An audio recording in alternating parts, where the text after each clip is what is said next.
नमस्कार।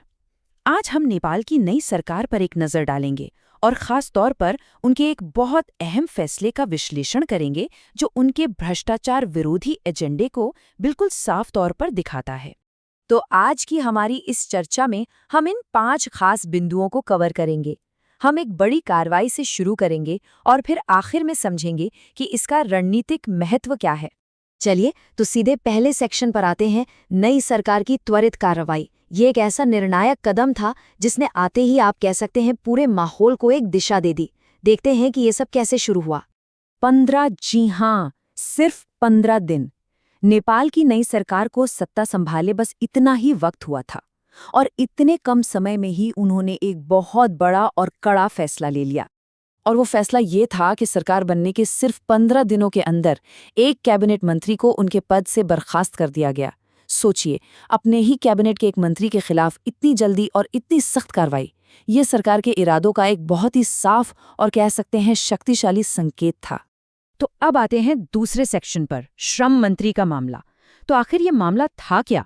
चलिए इस बर्खास्तगी के पीछे की पूरी कहानी को, इसके हर एक पहलू को जरा समझते हैं। तो देखिए, ये मामला सीधे सीधे श्रम और रोजगार मंत्री दीपक कुमार शाह से जुड़ा था। उन्हें 9 अप्रैल को पद से हटा दिया गया। अब आरोप क्या था? आरोप यह था कि उन्होंने अपने पद और प्रभाव का गलत इस्तेमाल करके अपनी पत्नी को, जिनका कार्यकाल खत्म हो चुका था, स्वास्थ्य बीमा बोर्ड में दोबारा नियुक्त करवाया। और देखिए, इस मामले में स्वास्थ्य मंत्री निशा मेहता को भी एक औपचारिक चेतावनी जारी की गई थी। चलिए अब तीसरे सेक्शन पर आते हैं, जवाबदेही की प्रक्रिया। और यहाँ पर एक बहुत ही दिलचस्प बात है। ये फैसला यूं ही मनमाने ढंग से नहीं लिया गया था। इसके पीछे एक पूरी प्रक्रिया थी। तो आइए देखते हैं कि ये अनुशासनात्मक कार्रवाई असल में हुई कैसे। तो देखिए, ये कोई अचानक लिया गया फैसला नहीं था। इसके पीछे एक पूरी प्रशासनिक प्रक्रिया थी। सबसे पहले यानी चरण 1 में केंद्रीय अनुशासन आयोग ने इस आरोप की जांच की कि क्या नियुक्ति अनुचित थी। फिर दूसरे चरण में आयोग ने अपनी जांच के सारे निष्कर्षों को एक रिपोर्ट की शक्ल दी और उसे प्रधानमंत्री कार्यालय को सौंप दिया। इसके बाद आया तीसरा चरण, जहां रिपोर्ट में साफ साफ औपचारिक रूप से मंत्री के खिलाफ अनुशासनात्मक कार्रवाई करने की सिफारिश की गई।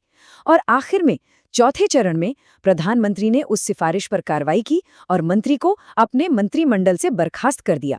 तो ये पूरी प्रक्रिया एडमिनिस्ट्रेटिव अकाउंटेबिलिटी का एक बहुत ही ठोस उदाहरण है। अब आते हैं चौथे सेक्शन पर, एक व्यापक भ्रष्टाचार विरोधी अभियान। देखिए, ये समझना बहुत जरूरी है कि मंत्री की ये बर्खास्तगी कोई अकेली या आइसोलेटेड घटना नहीं है, बल्कि ये एक बहुत बड़े पैटर्न का हिस्सा है। चलिए इसे जरा बड़े संदर्भ में रखकर देखते हैं। इस पूरी रणनीति की नींव है एक पॉलिसी, जीरो टॉलरेंस, मतलब शून्य सहिष्णुता।